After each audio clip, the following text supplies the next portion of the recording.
America ने हाल में ही भारत के ऊपर 50% टैरिफ ठोक दिया। वजह वजह यह है कि उनका कहना है कि भारत रूस से सस्ता तेल खरीद रहा है और रूस उस पैसे का इस्तेमाल जो है वो युद्ध में कर रहा है।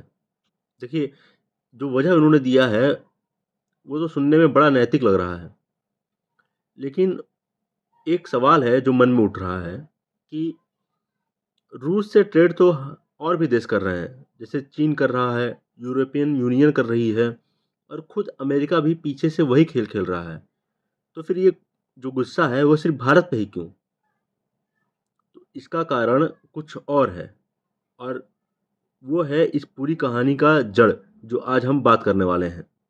ट्रंप और भारत के बीच ट्रेड डील पर बातचीत चल रही थी। ट्रंप साफ कह रहा था कि अगर टैरिफ से बचना है तो कुछ अमेरिकी प्रोडक्ट्स इंडिया में ड्यूटी फ्री एंट्री दे दो। बातचीत आगे बढ़ी, अमेरिकी लिकर और ऑटोमोबाइल पार्ट्स पर डील भी हो गई, लेकिन मामला अटक गया एग्रीकल्चर कमोडिटीज़ पर, क्योंकि अगर अमेरिकी एग्रीकल्चर प्रोडक्ट्स इंडिया में ड्यूटी फ्री घुसते हैं तो सबसे बड़ा फ़ायदा होता है बेयर मॉन्सेंटो को, जो कि जीएम यानी जेनेटिकली मॉडिफाइड सीड्स और क्रॉप्स बेचता है। इसका मतलब होता है कि भारत की सीड सॉवरेनिटी का खात्मा हो जाता। और सच कहूँ तो मुझे नहीं लगता है कि भारत का कोई भी प्रधानमंत्री इस पर साइन करता।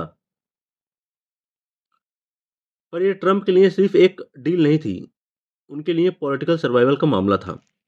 अब सवाल ये आता है कि कैसे ये बात जो है वो ट्रंप के पॉलिटिकल सर्वाइवल का मामला बनता है।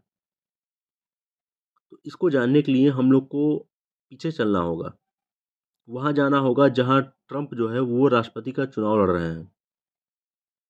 जब उस वक्त में देखेंगे आप तो पाएंगे कि एक वक्त ऐसा आता है जब लग रहा होता है कि राष्ट्रपति अब चुनाव हार जाएंगे, लेकिन अचानक गेम पलट जाता है और वो चुनाव जीत जाते हैं।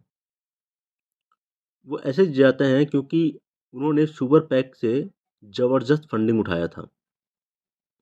अब ये सुपर पैक क्या है? सुपर पैक अमेरिका में एक तरह का लीगल लॉबिंग सिस्टम है, जहाँ कॉरपोरेट जो है वो किसी पॉलिटिशियन को खुलकर पैसा दे सकते हैं और इसे फंडिंग कहते हैं। लेकिन असल में ये एक तरह का ओपन ब्राइब है और ट्रंप ने भी बेयर मोंसेंटो से सुपर पैक के जरिए मोटा पैसा उठाया है। अब समस्या ये है कि ट्रंप बेयर मोंसेंटो को वादा की हुई सबसे बड़ी मार्केट भारत डिलीवर नहीं कर पा रहे हैं और इसी खुन्नस में ट्रंप ने भारत पर टैरिफ ठोक दिया। ये एक तरीके का बैकडोर आर्म ट्विस्टिंग है, यानी दबाव बनाना कि भारत उनकी शर्तें मान ले। पर भारत तो ठहरा स्वाभिमानी, वो अपनी शर्तों पर चलेगा। लेकिन यहाँ एक और लेयर है, यूएस एड। ये एजेंसी नाम से तो हेल्थ एजुकेशन डेवलपमेंट के लिए काम करती है, लेकिन जो लोग अमेरिकी स्ट्रेटजी को जानते हैं वो समझते हैं कि कई बार यूएस एड वही काम करती है जिसे सीआईए भी सीधे नहीं करती। यूएस एड के पास कई देशों में नेटवर्क हैं, जिन्हें आप स्लीपर सेल या टूलकिट नेटवर्क कह सकते हैं। जब किसी देश से मनमाफिक नतीजे नहीं मिलते तो ये नेटवर्क एक्टिव किए जाते हैं, जो कि मीडिया नैरेटिव बदलते हैं, प्रोटेस्ट खड़ा करते हैं, पॉलिटिकल अस्थिरता फैलाते हैं। ये सब उस टूलकिट का हिस्सा होता है।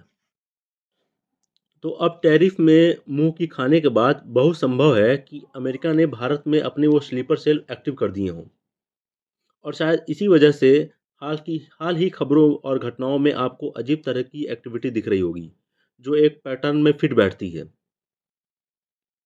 और एक सबसे महत्वपूर्ण बात जो आप लोग आजकल बहुत ज़्यादा सुन रहे होंगे और न्यूज़ में देख रहे होंगे कि जो आदमी घूम-घूम कर कह रहा था कि मैंने युद्ध रुकवा दिया, मुझे नोबेल पीस प्राइज़ चाहिए, मुझे नॉमिनेट करो, वही आदमी मुनीर को डिनर पे बुलाकर भारत को न्यूक्लियर का धमकी दिला रहा है।